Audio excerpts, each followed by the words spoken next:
Thanks, Dean. It's an honor to be here. It's really a great opportunity to speak in front of so many great minds in one place. I know that many of the smartest people at BYU are in the engineering program, and I appreciate you being here. And I'm a business guy, and we're not quite as smart as engineers, and so I'll try and do my best. But being in front of you reminds me of a story of John F. Kennedy. In 1962, he assembled 49 Nobel laureates from the Western Hemisphere in the White House dining room.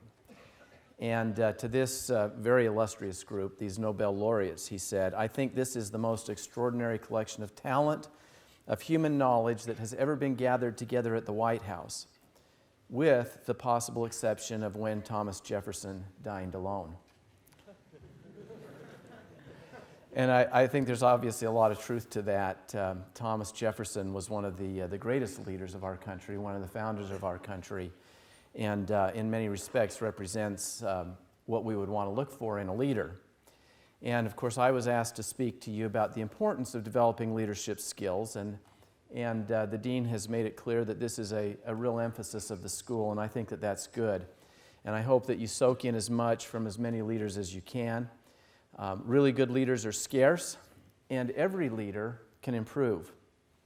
And I think becoming a leader is really a quest of a lifetime, and it's one that's constantly humbling. Now, every single one of you in this room will be leaders. You will, first of all, you'll be parents. You'll have the responsibility of nurturing and leading young children to be responsible, contributing citizens, and to have faith, and to act with integrity and purpose in improving the world and also in building the Lord's kingdom. You'll be a husband or a wife, and you'll have influence on your spouse for good or evil. You will serve, or perhaps some of you have served or might serve in leadership roles on missions as a senior companion or a district leader or a zone leader or even as assistant to the president. You will supervise others in your chosen vocation. Most people progress throughout their careers to at least at some point have some responsibility for others, whether it's in a department or all the way to being the chief executive of a company. You'll have church callings in Relief Society or elders' quorums or the young men's or young women's organizations. Some of you will serve as bishops or stake presidents or mission presidents or even as general authorities of the church.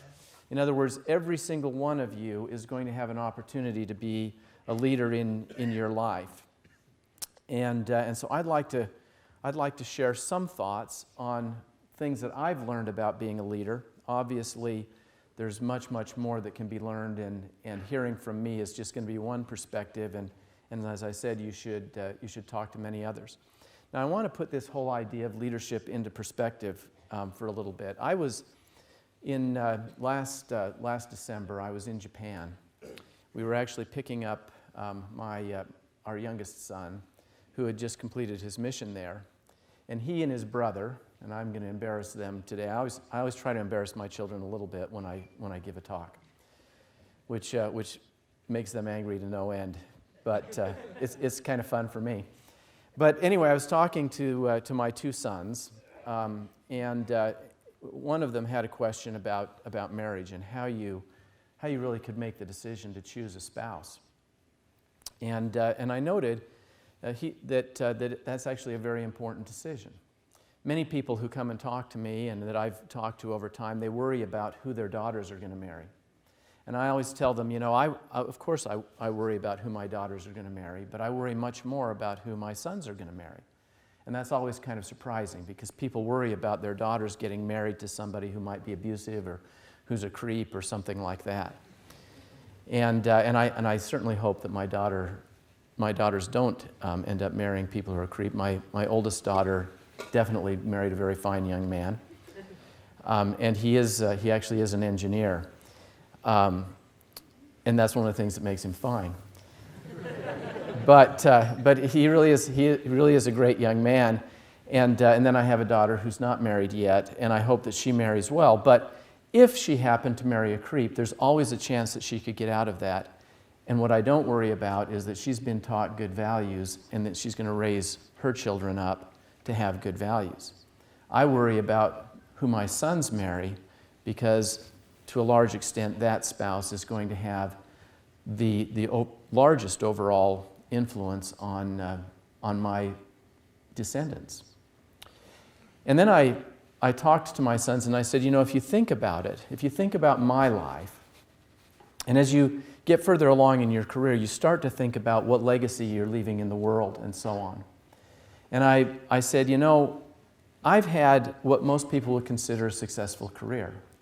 I've made good money over my career. I've had positions of great responsibility. I've opened and run a local part of our overall business at Bain Company, ran the office. I've served on the board of directors of Bain Company and other companies. I've had positions of responsibility, as the dean mentioned in the introduction, in the church. On almost all dimensions, people would say, I've had a successful career and a successful life. But you know what? As I realized that sometime in the not too far distant future, I'll retire from Bain Company, it'll take about 3 months before people forget that I was ever really part of the company. They won't care about me, won't really make a difference.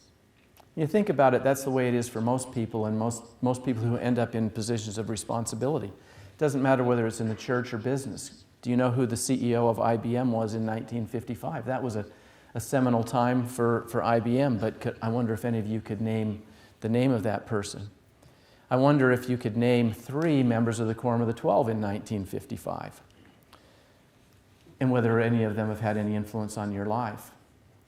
And so I said, to my sons, really, at the end of the day, the legacy that I bring is you guys. You guys will be parents. And if I've left a legacy that you are righteous, and then you bring up your children in righteousness, and they bring up their children, and their children's children, and if I have set a standard as the patriarch of the family, then that can go through the eternities. And then I said, now I want to ask you, who's had more influence in your life, me or your mother? And they said, our mother. At the end of the day, that may be the most important leadership role in the world. And that is why I think the Savior said, the last shall be first and the first shall be last, because the world really has this idea of success and leadership backwards. In the play Les Miserables, when the young men are all getting together and they're talking about their quest, Enjolras sings the following lines. He says, "Who cares about your lonely soul? We strive toward a larger goal. Our little lives don't count at all." And that's before they go out, and as you know, they all end up being killed. But I wanted to make that point. I'm going to talk about leadership attributes. And the important and valuable thing is the leadership skills of being a parent are actually transferable to any other leadership situation. So that's the good news. Being a good leader, if you are a good parent, you can be a good leader in any other situation.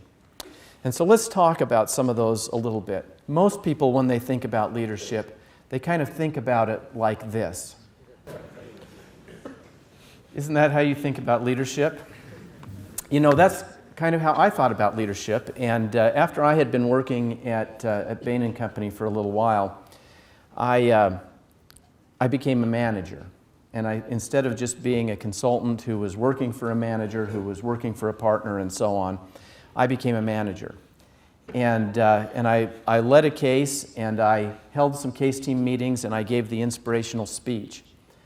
And convinced everybody that what we were doing was great, and we were going to help our client to succeed, and we were going to move forward. And then about 3 months later, I got my feedback from the case team. And though I had given a number of rousing sort of inspirational speeches, the feedback was horrible. Feedback was that I was a terrible leader. And that was a shock to me, that there was something more than kind of rallying the troops out there. And it turns out that leadership is much more than giving a speech. In fact, the speeches don't really count for much. It might be possible that there'll be some defining moment in your life when you make a memorable speech that galvanizes the audience and that will be deemed a turning point in the direction and trajectory of your family, your company, an army, a country, or even humanity. But it's pretty unlikely. And even if one ends up being attributed to you, it will likely be overblown from what that reality is. For example, Harvard Business School has a case that they teach in business school on our company.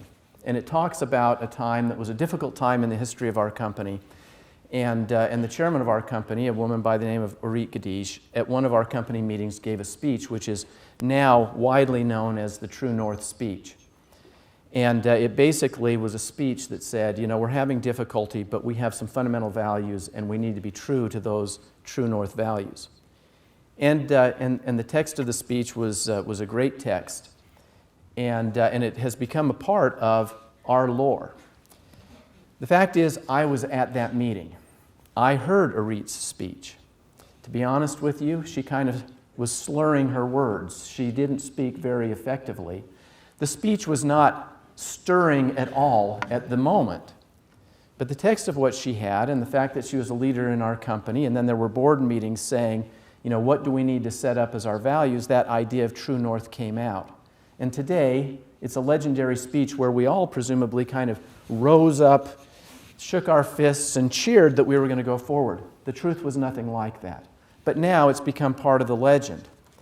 The fact is that when we look back at history, we like to grab things out and say that was a critical moment. But the truth is it's not. It's the day-to-day living of leadership that really matters.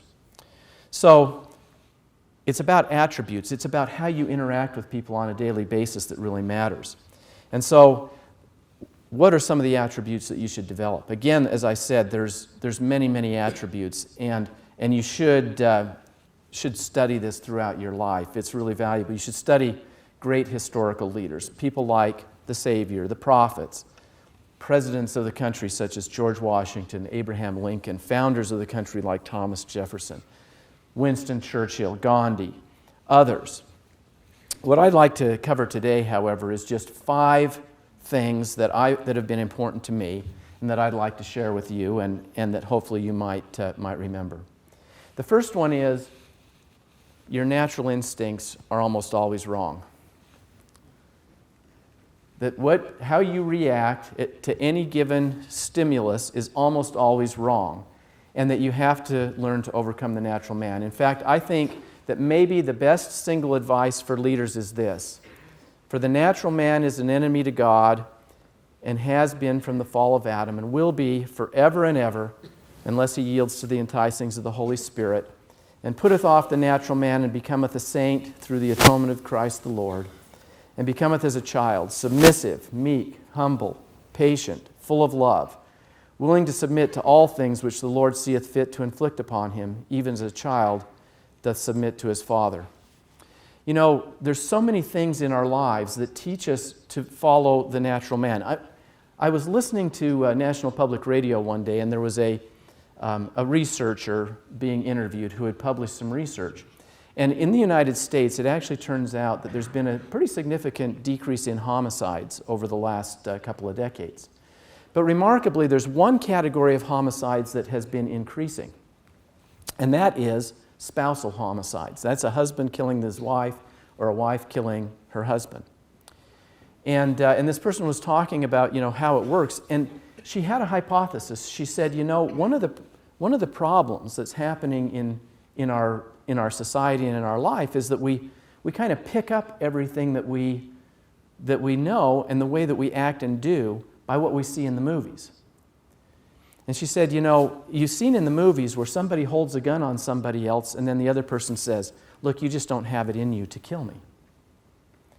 She says, as you go and research a lot of these spousal homicides, what you'll find is that the wife will be pointing her gun at the husband, and the husband will say, you don't have what it takes to kill me. And her instantaneous reaction is, I'll prove to you I do. Bang. And he dies. You see, in movies, it's not reality. It's not the reality of how we respond to things. But the minute you tell somebody that they're wrong, they have an immediate reaction, and they come back and they say, no, I'm not. I'm right. Bang. And this is so true. For many years, I listened a lot to country music. I liked country music because the lyrics are always really creative. And my wife has continued to listen to country music, and she loves these lyrics. And we'd sometimes get in the car, and she would turn on these lyrics, and she'd start singing along with me. I'd say, do you know what words you're singing? And then a few weeks ago, she says to me, I just realized that those country music lyrics are all about the natural man. It's when your lover jilts you, then you have to do something to get revenge, and so on and so forth. Or it encourages you to do things, to be drinking and to get drunk, and beer's a part of the songs, and so on and so forth. These are the things that the world is out there teaching you, and it's almost always wrong. Now let me give you a little more detailed example. I opened the Dallas office, and the Dallas office grew, and we were very, very successful. I happened to have a guy working for me that was a very talented consultant. His father had been a chief executive of a Fortune 500 company, and he felt like he needed to be the president of a company as well. But his perception of how you did that was that you basically walked over somebody's back. And so the time came when he sort of felt like, look, I should be the office head. I should be running the office. And so he aspired to my job, and he started talking to people in a way that would undermine my authority and undermine my position. And he told things that would start with a little grain of truth on some of the weaknesses and attributes that I have, but then he would blow them out of proportion into what I would describe as lies. And it created a schism in the office. It created a schism. There was half the office who wanted to support me and half the office who wanted to support him. And those who supported me would come and talk to me. They'd come into my office and they'd say, "You got to fight this. You have to fight." And our managing director at the company got involved, and he came down and he interviewed people to see what the situation was. And I was geared up. My natural instinct was, I am threatened. I've got to fight. Well, as that process was going on, I happened to be reading in the Scriptures one day in the New Testament, and I happened to have it open to Matthew chapter 5, which, as you recall, is the Sermon on the Mount, and I read these words. "Ye have heard that it hath been said, Thou shalt love thy neighbor and hate thine enemy. But I say unto you, love your enemies, bless them that curse you, do good to them that hate you, and pray for them which despitefully use you and persecute you." And then going on, "Be ye therefore perfect, even as your Father which is in heaven is perfect." As I read the scripture, tears started pouring from my eyes, and I realized that I had to change my approach. And so everything I did after that point was to do good for him and find a solution that could be a win for each of us. Ultimately, I helped him find a job as the chief operating officer of a Fortune 500 company.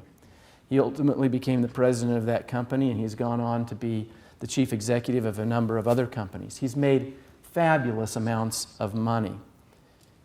It was, in the end, the best thing possible for his career. And guess what? He and I are friends again today.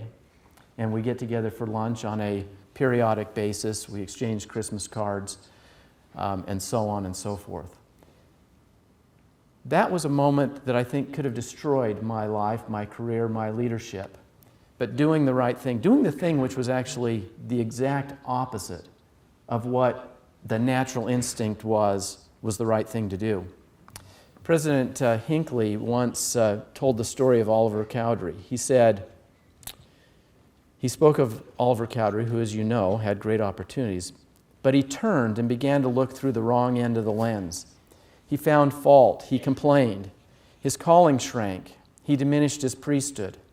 He distanced himself from those in authority in the church.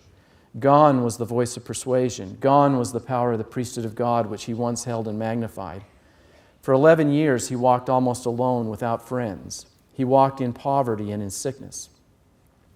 Then, in the fall of 1848, he and his family made their way to Council Bluffs, and found themselves again among many of the saints who at that time were moving to the west. At a conference held in Canesville on the 24th of October, 1848, he stood and said, "Friends and brethren, my name is Cowdery, Oliver Cowdery. In the history of the church, I stood in her councils. Not because I was better than other men was I called, to fill the purposes of God. He called me to a high and holy calling. I wrote with my own pen the entire Book of Mormon, save a few pages, as it fell from the lips of the prophet Joseph Smith. And he translated it by the power and gift of God by means of the Urim and Thummim, or as it is called by that book, Holy Interpreter. I beheld with my eyes and handled with my hands the gold plates from which it was translated. That book is true. Sidney Rigdon did not write it. Mr. Spalding did not write it. I wrote it myself as it fell from the lips of the prophet. I was present with Joseph when an holy angel from heaven came down and conferred upon us the Aaronic priesthood and said to us at the same time that it should remain on earth while the earth stands. I was also present with Joseph when the higher or Melchizedek priesthood was conferred by the holy angels from on high. Brethren, for a number of years I have been separated from you. I now desire to come back. I wish to come humble and be one in your midst. I seek no station. I only wish to be identified with you. I am out of the church, but I wish to become a member. I wish to come in at the door. I know the door. I have not come here to seek precedence. I come humbly and throw myself upon the decision of the body, knowing as I do the decisions are right. He was accepted. He was baptized again. He longed to gather with the saints in the valleys of the mountains, but he died March 3rd, 1850, without ever realizing that dream. His is one of the most touching, pathetic stories in the history of this great work. So long as he magnified his calling, he was magnified. When he diminished that calling, he shrank to oblivion and poverty. He came back, but he never regained his previous stature. You see, I have seen so many promising people who've had opportunities to progress and be leaders, who have tripped on the way because they had an ego. They thought they were better than others. They were unwilling to apologize. Or they criticized their leaders. They were backbiting. Those things ultimately stand in the way of great leadership. Next point. Great leaders understand the power of little things. As you know, over the last 2 or 3 years, there's been a movement in the Middle East called the Arab Spring. And this was a movement towards democracy, and countries like Egypt, Libya, Syria, even Iran experienced significant unrest and protested in the streets against their governments. It was a time when people were really trying to change the general order of things. But the Arab Spring didn't happen in every Arab country or Middle Eastern country. There are 2 countries that I'd like to talk about where the discussion of the Arab Spring really never came up. The first one is Jordan. I want to tell you about Jordan. This is a picture that I just snapped. I was in Jordan in June of this year, and this is a picture that I snapped just from the cab window in the city. Jordan's a very poor country. Unlike many Middle Eastern countries, they don't have a lot of oil. And they have a king named King Abdullah, and the king tries to run his country as best he can in an environment where people who are surrounding him, he borders Israel, which is the enemy of most of the Arab states. He's tried to keep peace there. He borders Syria. He has now 1 million refugees from Syria in his country who are drawing on the economic resources that they have. Like I said, they don't have oil, and in fact the Arab Spring occurred at a very bad time for him. They had just made a decision because they were running deficits as a government. They made a decision that they could no longer afford to subsidize oil and gasoline in the country. And so the price of gasoline went from pennies to dollars. Obviously, that had a big impact on a lot of people in that economy. And so the Taliban and the Al-Qaeda and other factions there started holding protests in Jordan and basically saying the government is really taking it to us. They are raping us. They're taking away our money and using it unwisely and so on and so forth. So what did the king of Jordan do? Well, what he did was he went out and he started meeting with people and listening. He listened carefully to what was going on. He went out and met with the village elders, and he listened, and he asked them for their advice. And then he went back and he applied much of the advice that he got while he was out there. I talked to a lot of people. I was out there for a World Economic Forum event, and so I talked to very senior people who are chief executives of companies in Jordan, but I also talked to cab drivers. And the message that I got was very similar from them. The cab drivers said something that was very interesting. They said, our king drives a very modest car. And he drives it himself. He doesn't have a driver. And sometimes you can be in, this is Amman, sometimes you can be in Amman, and you'll pull up to a stoplight and you look over and there's the king of Jordan in the car next to you. Now look, when I was at the World Economic Forum, the king of Jordan came and spoke to us. He had a pretty big entourage. He had a driver. But he has at least sometimes gone out and driven his own modest car, and that's been reported. Now, I don't know how many times he's done that, but you know what? You don't have to do it many times. You do it a couple times, and somebody looks over and sees you and reports that to the press, and now you are a king of the people. You are not a king who is raping the people. You are a king of the people. And that's what the king of Jordan has done. Now, a very different country is Dubai. This is a picture of the skyline of Dubai. I'm an empty nester now, so I sometimes take my wife on these trips, and so you can see my beautiful wife standing there. But Dubai has grown up. Dubai is in the United Arab Emirates. It is a country that is absolutely desert.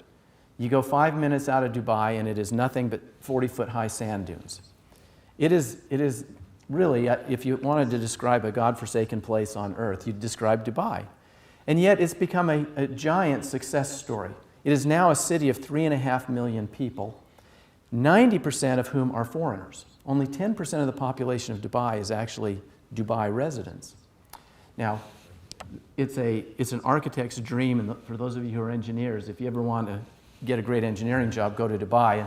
This is one side of the skyline. It doesn't have the other half. On the other half is the other half of the skyline, which includes the Burj Khalifa, which is the tallest building in the world, which I understand you're going to hear more about. But they have oil. And so you think, well, okay, that's because they have money, they were able to pay people off for the Arab Spring.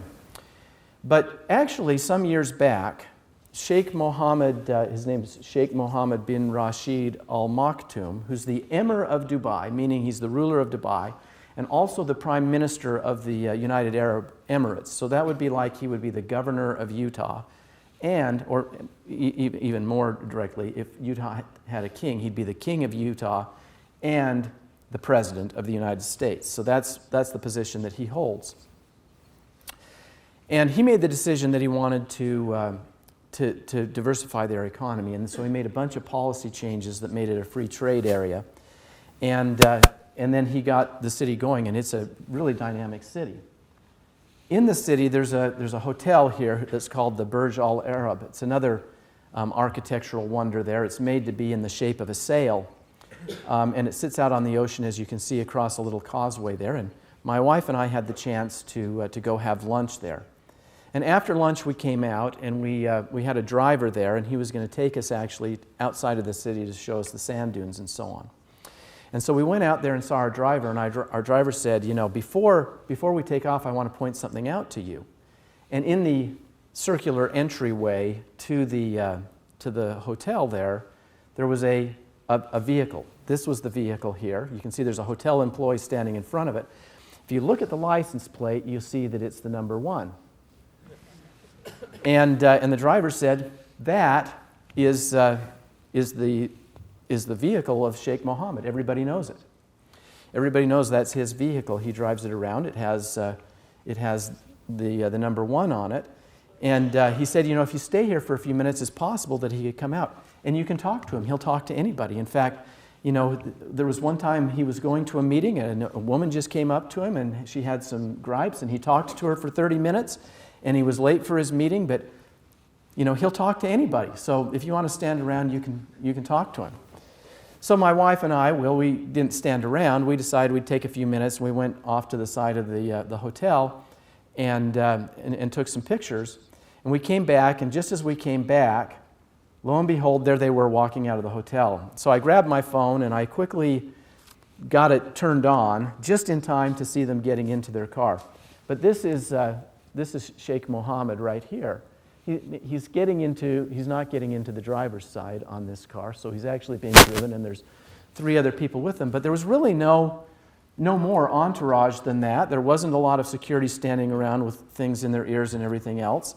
And again, I hear that story about he spent 30 minutes with a woman. How many times has he done that? Maybe once or twice. Not very often, I would guess. In our own lives, this is something that we can begin to apply. I've had to travel a lot, and that's tough on the family. So one of the things that I did to try and ease that burden is do some small symbolic things. Occasionally, and I mean it's really occasionally, I would have the opportunity that my meetings would finish early or a meeting would get canceled or something, and it would be possible to take an earlier airplane home. And so, at the first part of my career, my wife always highlighted that whenever I said I was going to be home, she'd add 2 hours to that and I'd actually get home. Later on, I figured out that it makes sense to surprise to the upside, not the downside. So if you can be home earlier than you said, that's better than being home later than you said. And so I would do that. I'd catch a plane home, and the act of catching a plane home early and arriving home early said, I love you and care about you. My wife was having a conversation with my daughter, who now has 2 children and their grandchildren, and my wife was talking about how important it is to spend time with the grandchildren. And she says, one of the things I really regret in our lives is that your father was always traveling so much. He missed so much of your lives growing up. And my daughter said, Mom, we never really felt that way. We didn't feel like he was missing a lot. He was always there for us if we needed. He would help us with our homework and so on the phone. And I did do that. I did help my kids with their homework, maybe 4 or 5 times in their entire lives. But to them, I was always there. Those little symbolic things become bigger as a result of the things that you can do. And being thoughtful of somebody else, even just occasionally, makes a difference. These are just some quotes from some Bain leadership training, of quotes from associate consultants and consultants in our business who love that opportunity to be invited into a meeting that they wouldn't normally be invited into, and so on. You can quickly read through those. All right, next point, number 3. Great leaders understand what integrity is, and they practice it. Most of you know who Carl G. Mazur was, the first president of what is now BYU. I think this is one of the greatest quotes for us to put into our lives. What does our word mean? I've been asked what I mean by word of honor. I will tell you.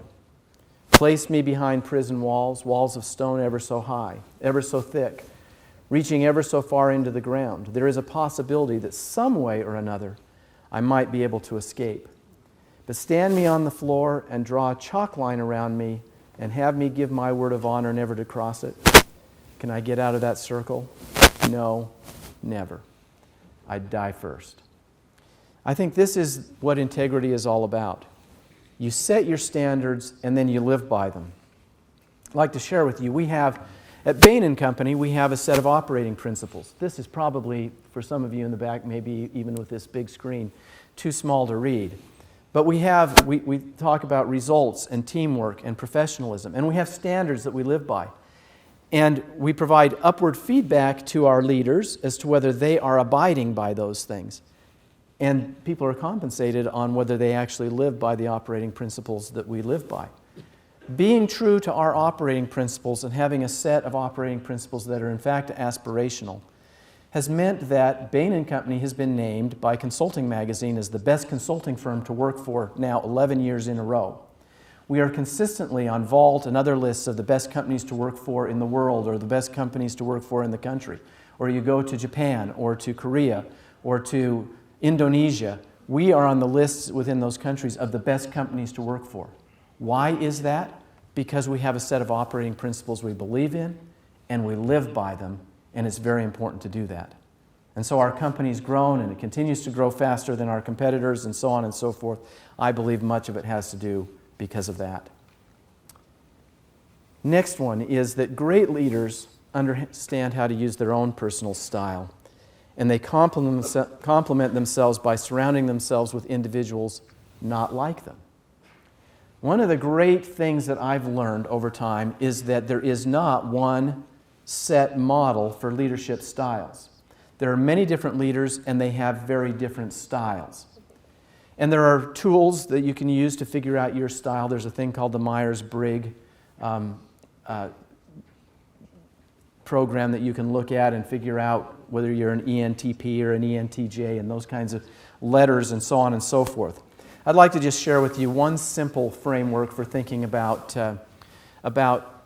people and their personalities, and you might recognize some of yourself in this and so on. But you can imagine, you've heard people talk about, are you more right-brained or left-brained? So think about the vertical axis on this being either right-brained, which is the more creative side, or left-brained, which is the more analytical side. My guess is, with you being engineers, there's more of the left brain than the right brain, but some of you who will invent the best new technologies and products are going to be the right-brained side. And then there's kind of an energy orientation. Is this person just a really driven person, or do they tend to be a little bit more laid back? And you can look at these, and then you can divide it into sort of four kinds of people.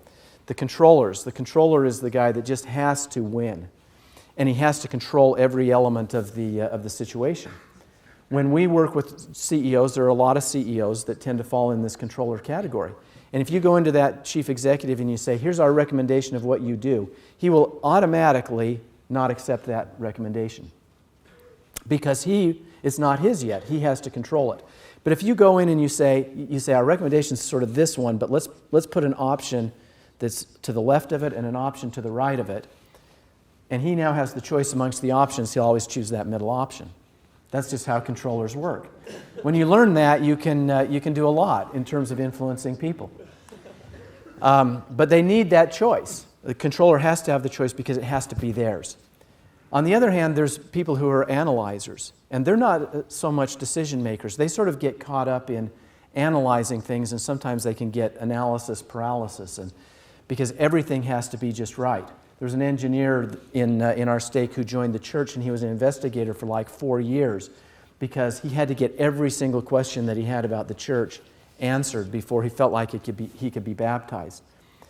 Then there's the promoter. This is the guy who, we think about used car salesmen. Those kind of people are promoters. But I recently heard about a guy named A.K. Batista who's in Brazil. I don't know if any of you have heard of him. Anybody heard of A.K. Batista?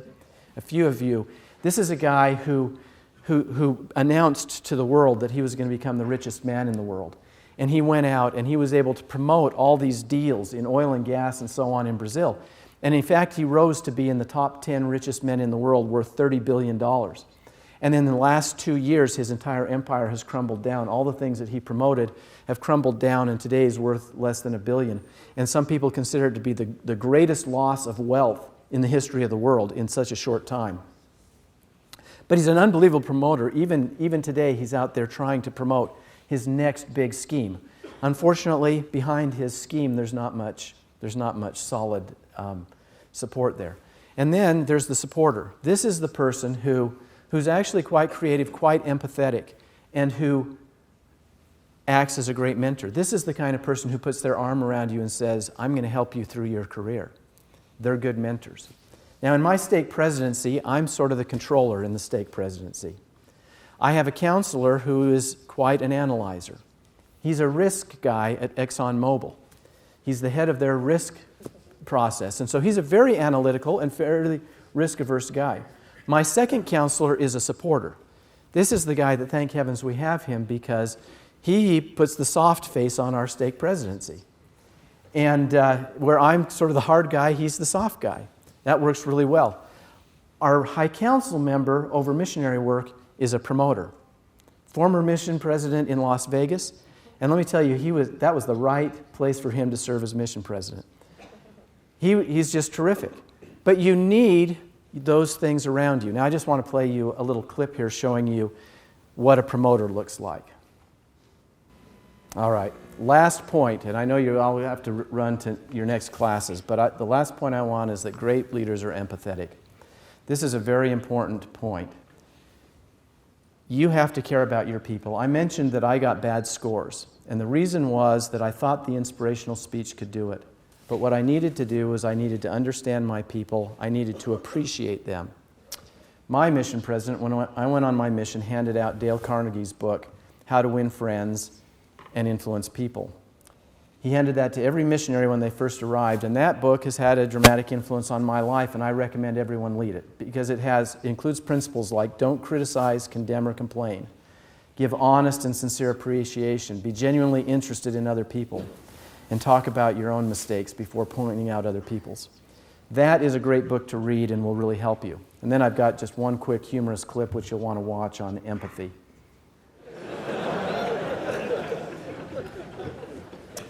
So in summary, I'll leave you with these 5 points.